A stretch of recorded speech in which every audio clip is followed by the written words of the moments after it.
Alright guys, and welcome back to the Don's channel. I am the Donfather and this is hashtag AFL Car Chat. I'm back here Monday morning at my work.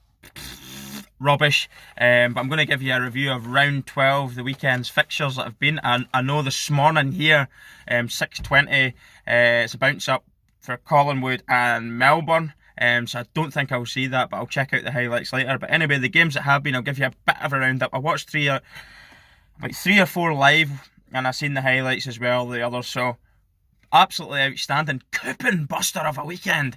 There was nobody that was going to expect Carlton to win at the weekend given the form they've been in, probably because they've got the new coach in. That's given them that extra lift and they'll all be looking to impress the coach. But anyway, starting with Richmond, Friday night.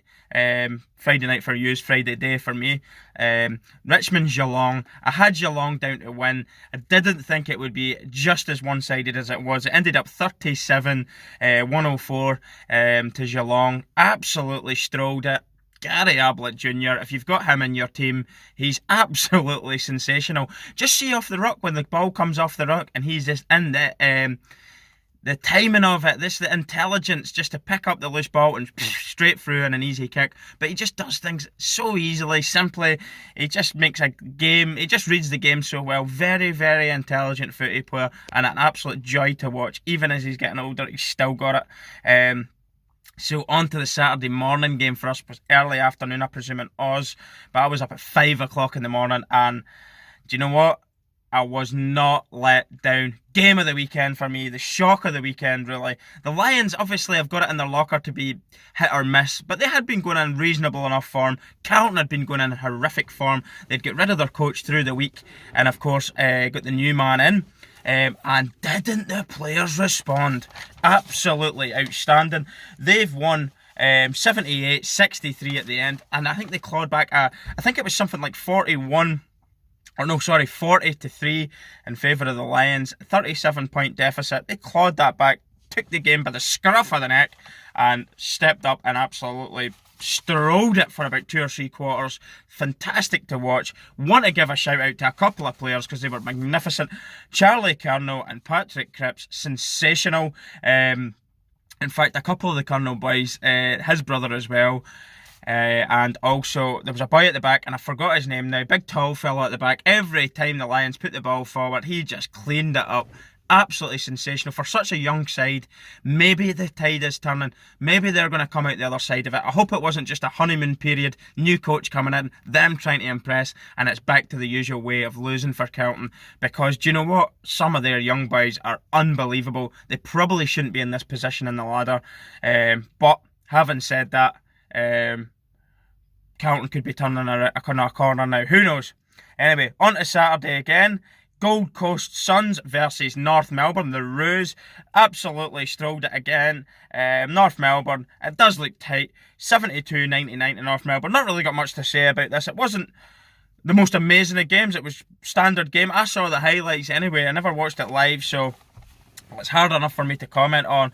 But North Melbourne Roos have another team there. Maybe never started the ladder quite as well, but they're starting to find a run of form now, and I think they've been one of the standout teams of the last 3 or 4 weeks. When you've got players like Ben Brown in your team, even though he probably had a quieter game by his standards, when you've got players like him in your team, it makes it that little bit easier. He's been very good, and along with other players too. Adelaide Crows Giants, absolutely brilliant. 82-61 to the Crows. The Giants have been on fine form, but the Crows have been playing nice stuff. Again, not a game I watched live, but I watched the Richmond Carlton Sydney Swans game live, and I did see a little bit of the Crows game live, but I never watched it all, and I watched the highlights, so I was getting a bit confused there.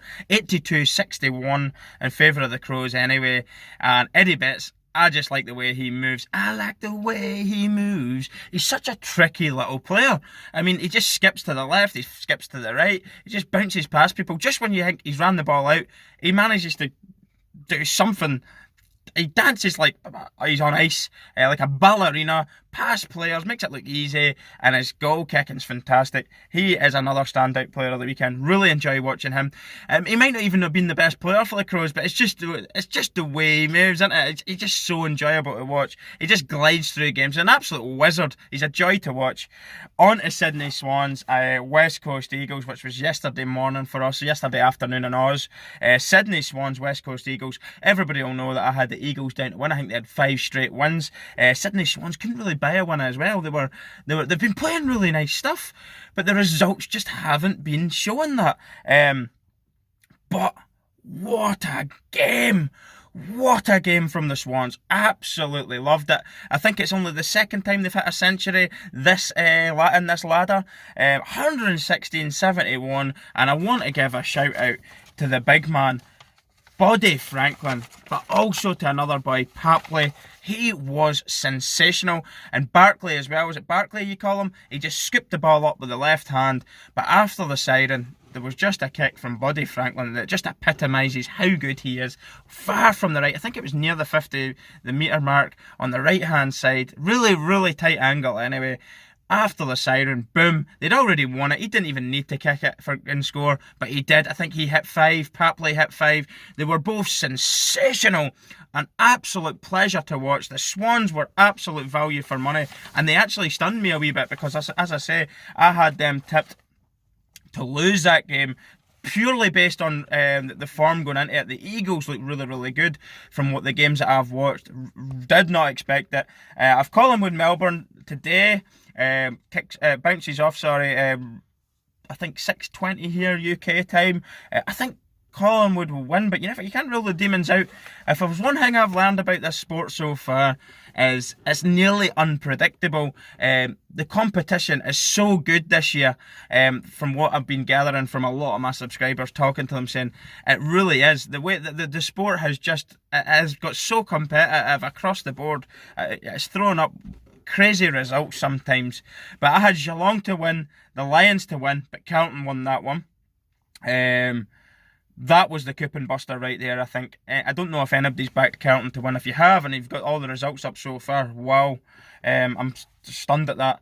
North Melbourne to win, Crows to win, and the West Coast Eagles to win, and obviously Sydney done that. So if I put the coupon on, my coupon was bust by Carlton getting the win and the Swans winning. But I think Collingwood will win today, but we'll see. We'll see. You never know. That's the beauty of this sport. Really, really enjoyable. Anyway, for my team of the week, players that stood out. There is more that I could have put on the list, but I'm only putting on 4 or 5. Buddy and Papley for the Swans. Sensational weekend. Absolutely outstanding. A pleasure to watch Buddy. Write him off at your peril, as I said yesterday. The old stager just steps up and does it time and time and time again. The most instinctive finisher in the AFL, in my opinion. Papley, young player, really enjoyable watch. Thoroughly enjoyed him. Patrick Cripps, Charlie Curnow, and Eddie Betts. 5 players. Eddie Betts, just because I like the way... Sorry, I'm not even going to sing that again. You'll probably get annoyed with that, so... Sorry about that. But my star man, Patrick Cripps, where did this guy come from? I've not seen enough of him, and to be honest, I've not seen enough of the Blues. But when they've got a player like that on the side, and Curnow, they're an absolute pleasure. It was an absolute pleasure to watch. Really enjoyable. This is why I love this sport. It throws up the shock wins like this. But Cripps is a player. What a player. I would be surprised if he's at Carlton next year. And if he is, who knows? Carlton could be a surprise package next year, because the young players are getting the time. They're getting bled in right now. They're going through their 2 or 3 bad years. And it might be, who knows, change of coach, change of ideas, change of the way they play things. You never know. Don't write them off. But anyway, really enjoyable weekend. What have I got coming? I was going to actually do my car chat this morning on the 89 Grand Final, but I realised I never actually wrote down my key points. I know them in my head, but I never wrote them down. And for fear of maybe missing something in the car chat, I wasn't going to do it this morning, because I do not want to miss some key facts.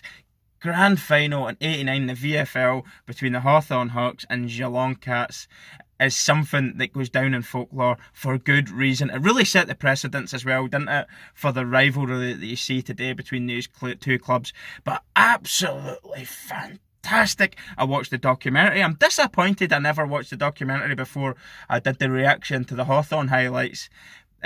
The reason being, it's very hard to find a short highlight reel of that particular game in '89 to do a reaction to.